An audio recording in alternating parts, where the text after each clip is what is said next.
கடலூர் மாவட்டம் சிதம்பரம் அருகே நகை கொள்ளையில் ஈடுபட்டு தப்பி ஓட முயன்ற நபரை காவல்துறையினர் சுட்டுப் பிடித்துள்ளனர். இதுகுறித்தான கூடுதல் விவரங்களை வழங்குவதற்காக நமது செய்தியாளர் பொய்யாமொழி இணைப்பில் இருக்கிறார். வணக்கம் பொய்யாமொழி, கூடுதல் விவரங்கள். வணக்கம் ரவினா. கடலூர் மாவட்டம் சிதம்பரம் அருகே உள்ள வல்லம்படுகை கிராமத்தில் கடந்த சில நாட்களுக்கு முன்பு ஒரு வீட்டில் நகை மற்றும் பணம், லேப்டாப் உள்ளிட்ட பொருட்கள் என்பது கொள்ளையடிக்கப்பட்டது. இந்த சம்பவம் குறித்து அண்ணாமலை நகர் போலீசார் வழக்கு பதிவு செய்து விசாரணை ஈடுபட்டிருந்தார்.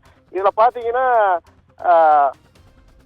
அந்த கொள்ளையனை பிடிக்க கொள்ளையன் கன்னியாகுமரி மாவட்டத்தில் பல்வேறு குற்ற வழக்குகளில் சம்பந்தப்பட்ட ஸ்டீபன் என்பது தெரிய வந்தது. அதையடுத்து போலீசார் ஸ்டீபனை தேடி கன்னியாகுமரி சென்று அங்கு பிடித்து வந்து விசாரணை என்பது ஈடுபட்டனர்.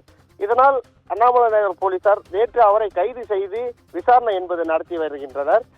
மேலும் ஸ்டீபனை திருடப்பட்ட பொருளை கைப்பற்ற முயன்ற பொழுது சித்தலாப்பாடி என்ற கிராம பகுதியில் போலீசாரை ஸ்டீபன் என்பவன் கத்தியால் குத்திவிட்டு தப்பிக்க முயன்றான். அப்பொழுது அங்கிருந்த போலீசார் ஸ்டீபனை சுட்டு பிடித்து துப்பாக்கி முனையால் சுட்டு பிடித்தனர்.